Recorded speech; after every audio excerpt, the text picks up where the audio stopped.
2 broken marriages, the loss of a child. I've been fired from 3 jobs since high school. I've been laid off once. I got to this point of understanding because of a lot of mistakes. I grew up without a father, and because of that, that you learn to make excuses, and became a workaholic, and primarily because of that scarcity mindset. And so the scarcity mindset takes off when you look at life and you see the gap, when really it's filled. Or you see what you don't have and you compare it to what you wish you had.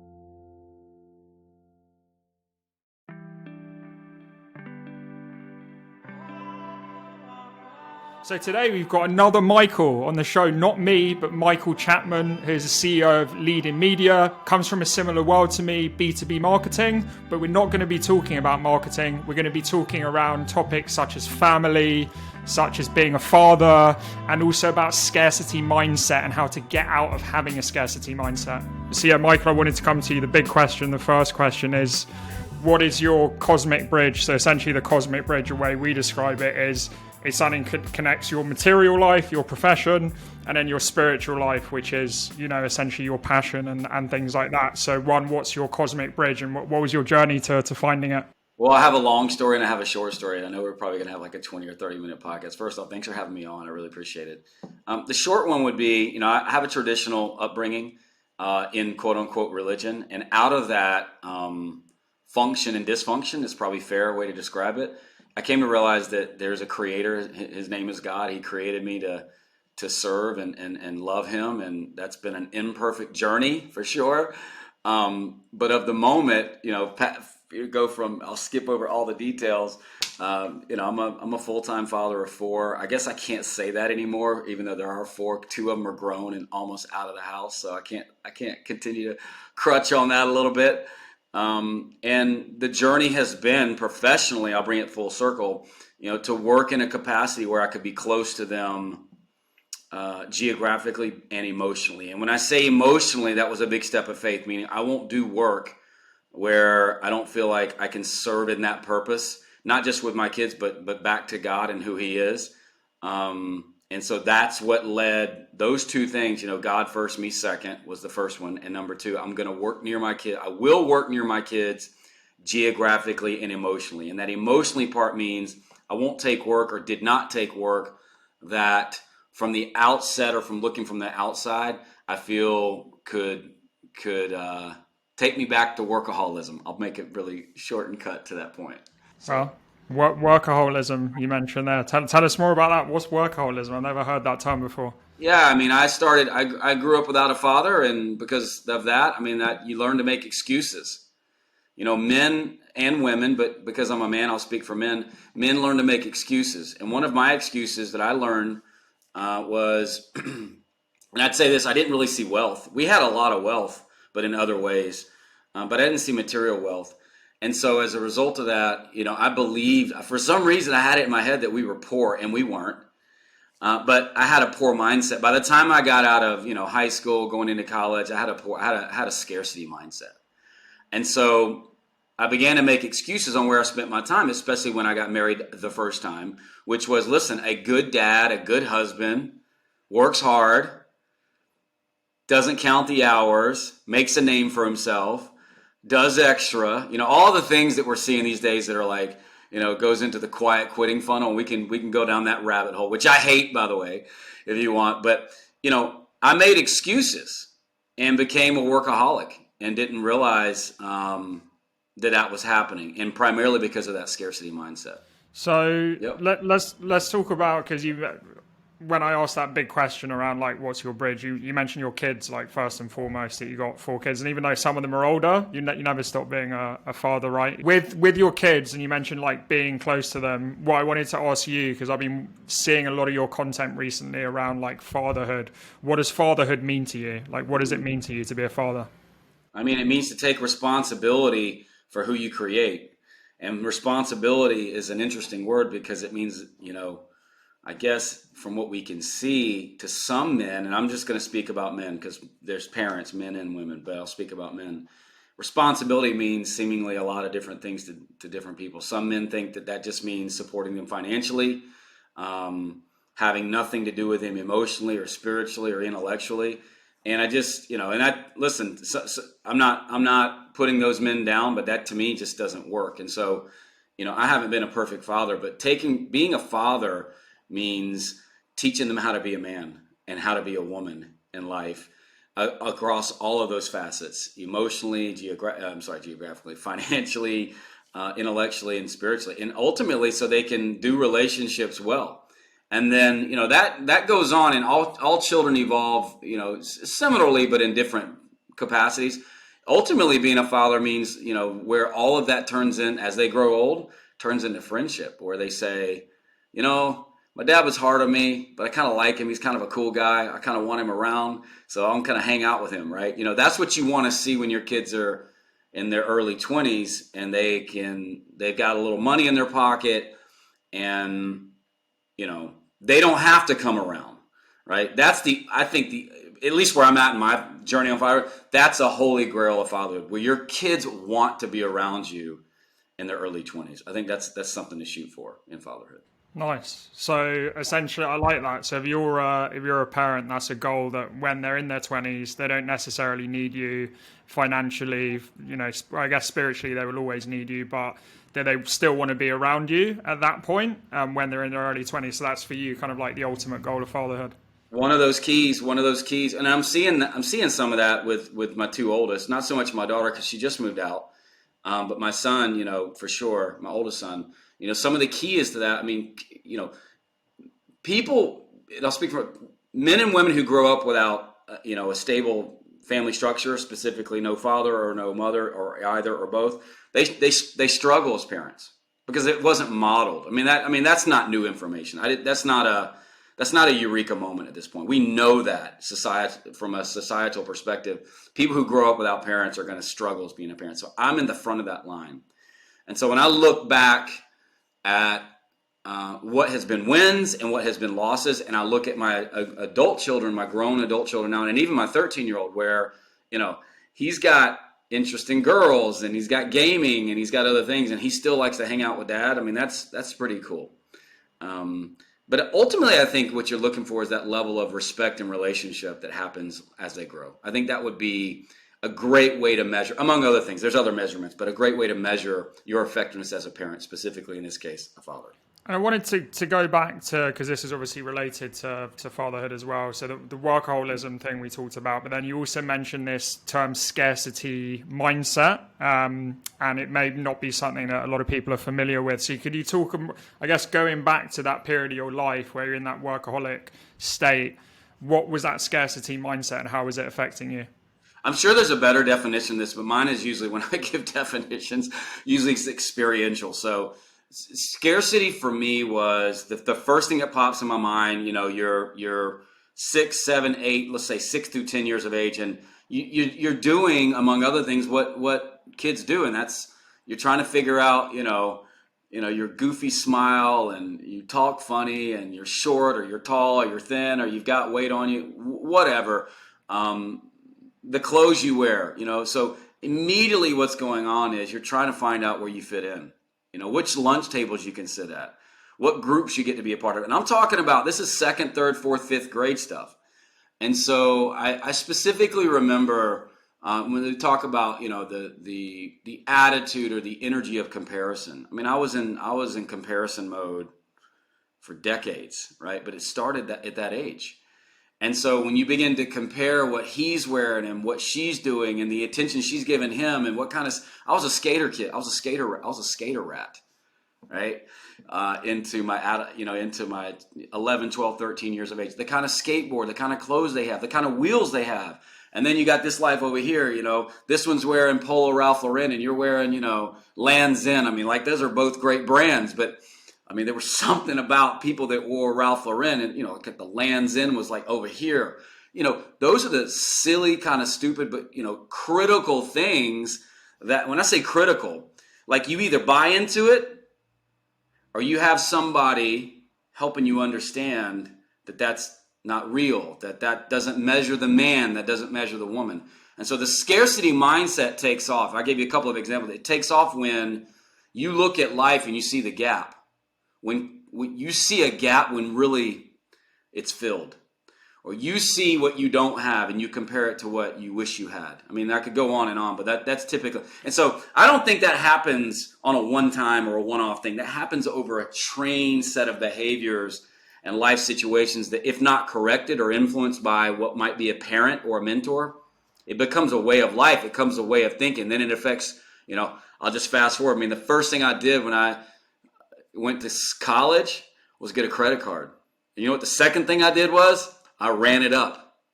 I mean, those are just the things that happen when you don't know any better, when you've lived like that. And I'm not ashamed of any of that. But the roots of those things, one of them was that scarcity mindset, for sure. Interesting. So there's that quote, I don't know who actually said it, but comparison is the thief of joy, which I've always liked. Teddy Roosevelt, I think it was. But I've heard people come and say, no, he didn't say it. Like every quote that was ever said by people, everyone's like saying, is fact-checking everything. So. Whoever said it, so I think it's quite relevant to what you said. And so correct me if I'm wrong here, but what I'm hearing, it was that you were kind of comparing yourself to others, right? And material things and what they had and trying to strive for that, rather than look at yourself and how you could get happiness in yourself. Am I more or less understanding right? Yeah. Because, I mean, that stuff that happens at school, you don't have a lot of control over it. You're going to, in most cases, kids are being influenced. There's very few. I mean, look back at when you went to elementary school and high school. How many real leaders did you see? I mean, leaders kind of evolve based on who's popular, but they're not really leading anything of substance. It's kind of this shallow thing. And then there were people that were like real leaders. There's not a lot of leadership from your peer group. Authentic, informative, informing your influences on the world leadership in high school, elementary school. But what happens when you come home? If you have two engaged or one engaged parent, right? And you have the kind of relationship, we're going back to what we talked about earlier, you have the kind of relationship where you can talk about those things. And it isn't like, oh, Michael, get over that. You're just being silly. You have a parent that gets down on your emotional level, gets down on your emotional knee and eyeballs you and says, hey, I know that I need to invest in this kid because he or she is being programmed to believe that materialism is happiness.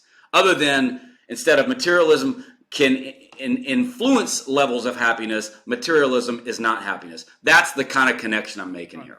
So you were in this phase of your life, right, where in your words you had the scarcity mindset, and obviously now you've changed, and in our words you've found that bridge out of it to more happiness and fulfillment. What was that journey? How did you get yourself out of the scarcity mindset? Well, let me work backwards. I like anybody that understands it. A lot of what we learn, I want to say this I'm not sure if this has been your experience, but this is an opportunity to sort of help maybe your audience understand that when you read, I'm going to expand on it. When you read or you digest content from experts, most of the time, not always, they haven't perfected it. And I'll even use the word that's thrown around all the time, the word expert. They're not an expert in your experience. What they are is they're an expert on how their experience intersected or crossed lines or in my case crashed into the topic. But they're in very few people are in a position to tell you from an expertise perspective how you should deal with your emotional infection with the scarcity mindset. If anything, they've got their own experience and they can project and with some degree of skills and experience and wisdom tell you how they got through, which is what I'm going to do now. But they haven't licked it. And I say that to say that because, I believe, I'll be 50 next April. Okay. The same experiences that helped me get to this place could happen again. And most of them were bad. 2 broken marriages, the loss of a child. I've been fired from 3 jobs since high school. I've been laid off once. And all that came on the heels of, like I kind of alluded to, a life that began in fatherlessness, latchkey child existence, a mom that worked really hard, did a great job with 2 boys, but we needed a dad. And so 20 years after that into professional life, and starting to do relationships and make big boy decisions and sort of all of these, things wrong on the inside emotionally, I could have those experiences again. So I say that with some degree of like trepidation, or maybe I don't like to use the word humility, but just to say that I haven't got it figured out. I'm just saying that like the experiences that I have, I can see where the roots of scarcity and roots of fear, were, really permeated my life. So I answered your question in a roundabout way, but the short answer is I got to this point of understanding because of a lot of mistakes and a lot of pain, which is typically, how most people get there. Very few people, have to be convinced on doing a good idea. Usually they need to be convinced on not doing a bad idea, right? And so I was very hard-headed. And so I got myself into some situations and scenarios and relationships, and in some cases professional settings that were not healthy. And as a result of that, one of the things, among other things that I learned about myself was I had a scarcity mindset. I love the humility in your answer, because saying you don't have all the answers, and that none of us are perfect, right? And you're going to continue making mistakes. And I think one of the takeaways I got from that is don't be scared of mistakes. You're going to continue taking them. So I think people that are listening, it's around, if you do make mistakes, don't you beat yourself up, but what are you going to learn from those mistakes? Well, I want to clarify that. I'm not saying that I've cornered the market on humility, because one thing I've also learned is the minute you say you're humble, hey, I'm humble, you're about to be really humbled. What I'm saying is, with some degree of humility, I'm saying the things that happened to me around relationship and losses, which a lot of it happened from like 30 to age 40, from 29, 30 to age 40, 41, like in a decade span. It was like loss after loss after loss after loss. That could happen again. I mean, that's what, if, God willing, I get to age 60, that's what 60 to 70 could look like.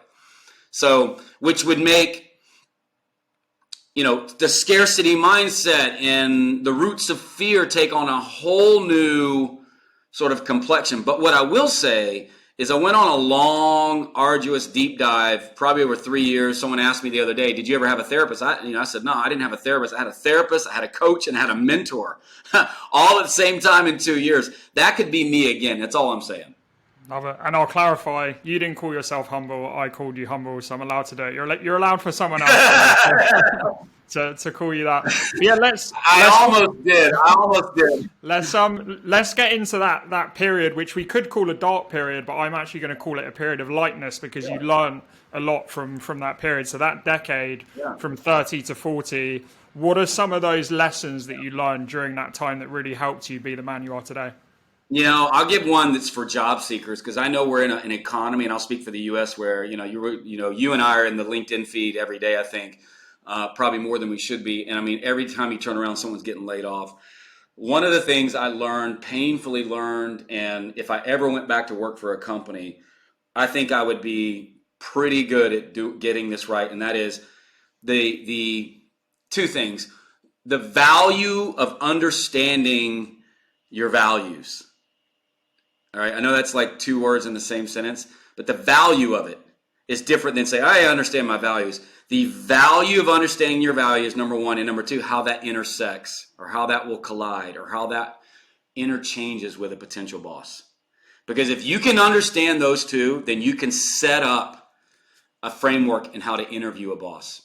I grew up in an environment in labor with United Parcel Service, so it was when I started with the company, I was a Teamster. I was in the union, but then I went into management, and then, negotiated, battled, fought with the union, right?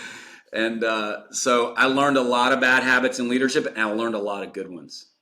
But for me, working for a company was all about just bringing my talents in. Okay, you need a talented leader. You need a skilled communicator. You need someone that's great in operations, blah, blah, blah. I never thought about, well, what does Michael need? I need to work for, and if they're a man, because I've worked for women too, but I'll just use a man because this ties back to the fatherlessness thing, and how a fatherless man will look like I did, will take those pains and look for a boss to fill those needs. So I'm kind of tying a couple of talking points here. learning how to interview a boss and snuff out toxicity, learning how to interview a boss and snuff out how they are like terribly insecure. And that's probably a lot of bosses. I didn't learn that until I got to my 40s. And so as a result, not all of them, but I picked bosses and I took promotions in situations that now today I wouldn't have taken. Because when you're getting interviewed, right, you got to remember, they need you, most likely, they need you more than you need them. You're one of God knows how many, thousands, who knows how many. Well, they're one of 5. Look at the ratio, right? I mean, how many people do you interview compared to how many people are you being interviewed by compared to how many people they're interviewing?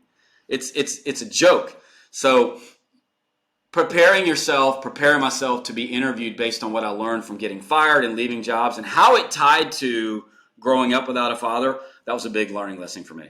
Okay, so let's get a bit tactical here, because I like one of the things you said around like interviewing, when you're interviewing the person, the toxicity that could come out of them. So how can people that are maybe thinking about changing jobs or going through an interview process, how can they filter out and determine which employers are going to be toxic? I'll do a role play right now. If I'm interviewing with you, one of the things I'm going to say, and this is true about me, I'll say something like, hey, Michael, one of the things that I liked in my last role at ABC Company was the freedom to share new ideas. I mean, as soon as you stop right there, if you just don't say anything else, a toxic boss is just going to jump in and start talking. But then you say, tell me what it's, I'd be reporting directly to you. As I understand, I'd be reporting directly. How do you, what are your thoughts on, your leaders, sharing new ideas, especially within sacred cow conversations. Now, sacred cow conversations are, I don't know if that metaphor plays out here, but it's like you can't talk about it. Like the sacred cow conversation is, we always keep the office door locked, even though it gives the perception that, we are management, you are losers, like we keep the office door locked. And I actually worked for a company that did that kind of stuff. So back to the question, hey, Michael, one of the things that I really value is working in an environment where I can share new ideas, especially within perceived sacred cow conversations. How do you feel about that? How do you manage that? I might even say, how do you honor that? What does it mean to honor something? To honor something means to prefer it. If I honor you, I prefer you, Michael. So I might say, how do you honor that in your one-to-ones? And, listen, it's tough for a toxic person to hide the fact that they don't honor that. Or they've never done it. Or the last time they did it, they blew somebody up and fired them. So there's a lot of ways. It's about understanding. You can't really do that on the fly. I did it on the fly because I learned how to do it. And before I was in my LinkedIn thing and digital marketing, I was doing career coaching. So I was showing people how to do it. The key behind that is to understand your values and understanding the value of your values. The value of my value of sharing ideas is huge to me, because the last guy I worked for, we were doing really, really stupid things in the market.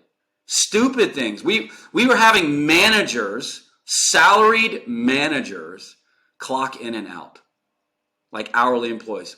Not to say that hourly employees, there's something wrong with clocking out, but when you're on an hourly rate, you have to clock in or you don't get paid, theoretically. When you're on salary, you get paid whether you work 50 hours or 10 hours. And the guy that ran the company didn't trust his employees and his managers. He had them clocking in and out. So one of the first things I did when I got in the role, and this was back in 2013, I said, look, you want these guys to lead? Because it was all men. You want these guys to lead? You got to stop treating them like children. Okay, leaders don't clock in and out. And that's how I had to talk to the guy. And so on Monday, I'm making that change. And he didn't like it. But I did it. And so it's stuff like that, So I wouldn't share all that in an interview because my confidence / arrogance just came out there. Some of my emotion just came out there. Some of my humility just came out there, Michael. That's my humility. But that's the kind of nonsense I was dealing with. And so if you've dealt with nonsense, back to your question, if you've dealt with nonsense, that you will not work for in your in your last life, you need to understand the value of that in your next life. And, it's simple. It's grabbing a piece of paper, a whiteboard, whatever, and having, 4 or 5 things that you really value, and then turning that into some questions. Okay, so let's get into that, because you're talking a lot about values, which I really like. So say someone hasn't written down their values, or maybe they have values, but they don't even know what they are. They've never put pen to paper. How do they go about that? How do you find your values? Well, let's come out of professional. Let's use it in personal relationships. So if you think about your last boyfriend, girlfriend, partner, husband, wife, whatever you call it, relationship, what did you really like? Boom. What did you really hate? Boom. So you're going to have, line, hate, love, hate. And so you might need some help doing this, especially if you're emotionally still in it, if you're still grieving and hurting. I mean, I know when I was going through my grieving process of my second marriage, I needed help with this stuff. And so the easiest way is where, and not just what you loved and hated. Let me be a little bit more grounded than that. Where you really engaged, where you really felt safe, where you really felt honored, where you really felt respected and trusted. What were those scenarios? Like, for example, I'm a wife, right? I really like it. Or I'm a girlfriend, right? I'm gonna suspend gender norms right now, right? By saying I'm a woman, right? If you're a woman and you were with a guy that really knew how to communicate, specifically not talk and listen to you at the end of the day, what are those character attributes? You should have that listed. And when you go on a first or second date, you're gonna see right from the get-go that guy's ability. I'm giving dating advice now. Jeez. I'm not a hitch, I promise.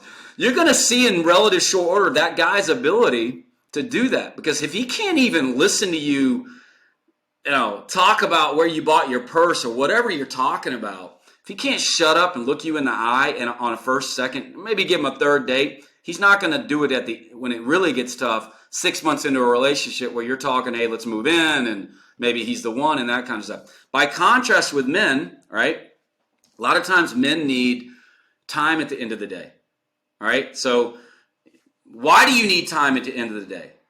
You need to decompress. You need to process what happened, right? And then let's say you're a man that's a words of affirmation guy. One of your primary love languages is words of affirmation. You need a woman that comes to your side and says, you know what?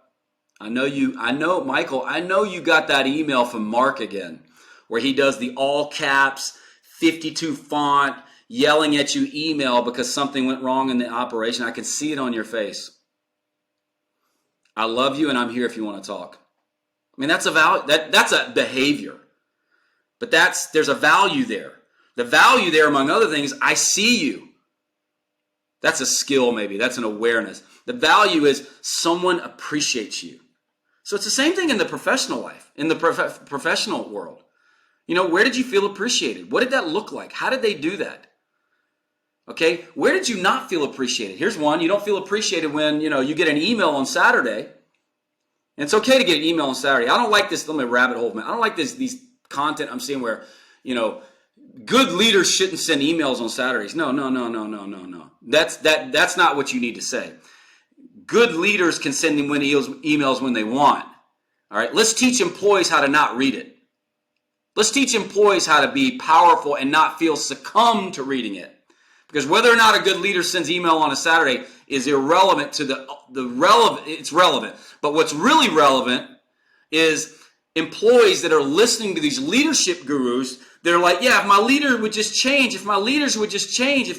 No, put your phone down. You're as big of a problem as the leader that sent the email. Then we'll talk about the leader. Are we waiting for great leaders? Let's lead ourselves. So again, I just spouted out a value then. One of the values in that context is, you can send me email whenever you want, Michael, but on Saturday, I'm with the kids. So when you send me an email and then send me another email at 10 o'clock, hey, I need a response, what you're telling me is you don't value me. You don't see me. You only care about getting an answer for something that quite candidly could wait till Tuesday. That's a value. That's a value violation in my mind's eye. So there's a lot of ways. I kind of went down some rabbit holes like I always do, but there's a couple of different things there that's going on. You gotta spend some time having some recollection and being introspective on what those experiences were like, and you'll get your values really quick. From there, you got to go pen to paper. And sometimes one other thing, this is why really good career coaches who don't just do resumes and LinkedIn profiles and tell you how to interview, a really solid career coach should be able to help you do that. Yeah, and I actually love that you went down the personal route, because as you said, the two are totally interrelated, and I feel like in my life, as I've become a better communicator in work, it's helped me with my relationships and vice versa. And it's a key skill. And, you know, going back to your point of humility, I hope in 10 years, 20 years, I'm going to be a much, much better communicator than I am now. Wanted to come to quite a deep question that I like to ask people. So earlier you talked about how you went a bit too far down the materialistic path when you were kind of chasing things, comparing yourself to others. But one of the things I always say is, as someone who is spiritual, there is still a balance, right? Because sometimes you can go way too far into the spiritual direction unless you want to be like a priest or a monk, or, you know, live that kind of life. So what, to you, as Michael Chapman running a business at the moment, a successful business, what's the right balance between kind of material and spiritual? That's a tough one. It may be too broad for me. Give me some more context. Could you give me like an example? Okay, so you're running a business, right? And obviously you've got what I would call like material targets, which are maybe, you know, revenue goals, client deadlines that you need to meet and your staff need to meet. But then, as you said at the start, you're a man of God and you have faith, right? And obviously you want to treat people well, treat your staff well. So how are you like balancing those two things? And also, I think another thing that I like to talk about on the podcast is how do you earn money and earn it in like a decent way that's having a positive impact on the world as well? Yeah. Two questions. Those are good. I got it. So it goes back to that initial thing. You know, what does it mean when you say God first? I mean, that's, you know, first off, I think it's there's some fundamentals there, I think, for most people that do that and understand that, but it's different for everyone's journey. I'm not saying it's relative. I'm just saying the challenges are going to be different. What's not relative is he's constant. We're the ones always moving, right? So one of those constants for me, or one of those things that are not relative, was, like I said, like, you know, I won't try to grow this business, and my business partners know this. We won't try to grow this business where, so this is the balance. We won't grow this business where family takes a back seat to revenue. It just won't happen. It's probably as defined as I can make it. And, you know, so sometimes that means saying no. And how's that play out in the tactical and the tangible? That says no.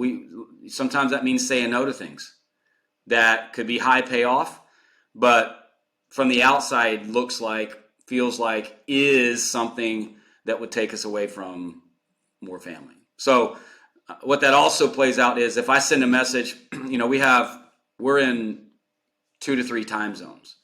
So we're using message apps. If I send a message, I mean, when they get it.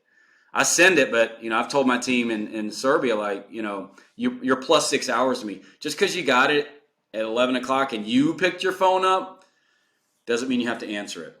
Now, someone could say, well, Michael, why don't you wait till Monday to send it? But and that's fair. There's no but. At the same time, okay, I'd rather teach people or send the message that even if I send a message, that's me getting it down on paper. I don't want to put it in a notepad and then send the message, not when we're dealing with messaging apps.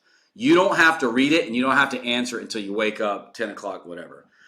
The latter, I believe, teaches team members that they're in control of their time, no matter what they get. And that's what I had to do on my last toxic position. So back to your original question, I think the balance is, you know, you could say, and I've said this, I work with some mortgage professionals. Here's a real crazy way of looking at it. I work with mortgage professionals. And in the U.S., before things started to change with the recession and rates and everything, especially in 2020, they were all drinking from a water hose. You know, the demand was 25 billion X to supply. I mean, we were printing money. We're still printing money. They couldn't keep up. They couldn't write the loans fast enough. And so it was like, how do I find balance? How do I find balance? How do I find balance between, you know, my professional and personal life? I don't want to work on Sundays. And so this is what I would say to people. I'd say, well, there's 3 questions I'm going to ask you. So this is good for anybody struggling with this. How much money do you need to make? Most people know that. Most people, well, should know to keep the lights on and to be in the black, not the red, by the end of the month. Most people know what they need to make. Then I'll say, well, how much do you want to make? You know, we always know that. Like, I want to be a billionaire. I want to be da-da-da-da-da-da. And then I say, okay, how much should you make? And whenever I say that, it's always an emotional head cocked to the left. What? I should make as much as the world will give me. What are you talking about? And that third question has everything to do with maturity, readiness, and stewardship. So I need to make $5,000 a month. I want to make $50,000 a month. How much should I make? Well, damn, I'm not even managing $3,000 a month good. So the fact that I'm making 5, but I treat 3 poorly. Somebody's giving me 2. What? That's not the way it's going to work. So that key word there, how much should I make, is a tough one. And that it'll bottle the edges of your question. How do you balance you said the spiritual, but I'll just bring it. How do you balance the pursuit for materialism and everything else is important? Because we know materials are going to burn. We know they go bad, they get old, we're going to get a new shirt, we're going to get a new bracelet, whatever we're going to do, right? I don't need another bracelet. I think I have enough. Somebody gave me a hard time about that the other day. How many more can you fit on that wrist? So we don't need any more bracelets, Michael. Materials are going to come and go. People won't. Time with God won't. That is irreplaceable stuff, okay? So that question, how much should you be making, requires you to, it's tough because it usually requires wisdom that you don't have, and it requires you to be humble and have the help of someone that can see the issues inside of you around greed and jealousy and anger and guilt and lust. Lust is a big one. All these sort of what Andy Stanley calls the enemies of the heart. It's a great book, by the way. That'll help you really define, okay, listen, I could make $100,000 a month. I could do that. Right now I'm making 50, maybe a year. Doesn't matter. The amount of money is not the issue. It's the principle. But if I try to do 100,000, I'm not going to date my wife. If I try to make this, the should question, it brings people to their knees because it's a tough question. Yeah. The most powerful thing you said was, don't put your family behind like revenue targets, right? Or your work. That's always got to be that pillar. And that's why I like a lot of your content, because it's really talking about that pillar and that foundation. Yeah. Every time I talk about it with someone privately, the coaching session's over pretty quick and they don't come back, or they get it because they can see things starting to fail. And it doesn't need to be the dogmatism that I presented it. It just needs to be a moment of pause where you say, listen, and so what I would tell these mortgage professionals, I say, listen, can you draw a line? Can you quantify, not every Sunday, because they don't want to take calls on Sunday. Okay? And the way it works in that industry, if you don't take that call on Sunday, that real estate agent, that referral partner, okay, they may not continue to call you, right? The owner of the house, the buyer is going to make an offer. They want to validate, their position, their loan position, whatever it is. I said, could you quantify not answering phone calls every other Sunday? Okay, that means I'm going to make $25,000 this year. Okay, $25,000. Can you live on $25,000? That's, because a lot of times they tell me, I need to make $10,000. How much you making now? $20,000. I said, what are you doing with the other 10?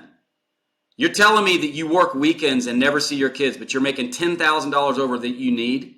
I'm not telling you to be poor, but there's an obvious disconnect between what you really value and what you say you value. And those are the tough conversations. And that, what should I make, gets you there real quick. So we run out of time, unfortunately, but I would advise everyone to follow Michael on LinkedIn. He's got incredible content there. But aside from that, obviously, I know you're running this marketing business, leading media. How can people get in touch with you? We're at leadinmedia.net or my LinkedIn profile. I'm Michael David Chapman on the platform, so a LinkedIn message, I do answer them. Even though I get spammed like everybody else, I try to answer the meaningful ones. Or you can check out our website and schedule an appointment for sure. Awesome. Well, thanks a lot for coming on. Really appreciate it. Thanks for having me on, Michael.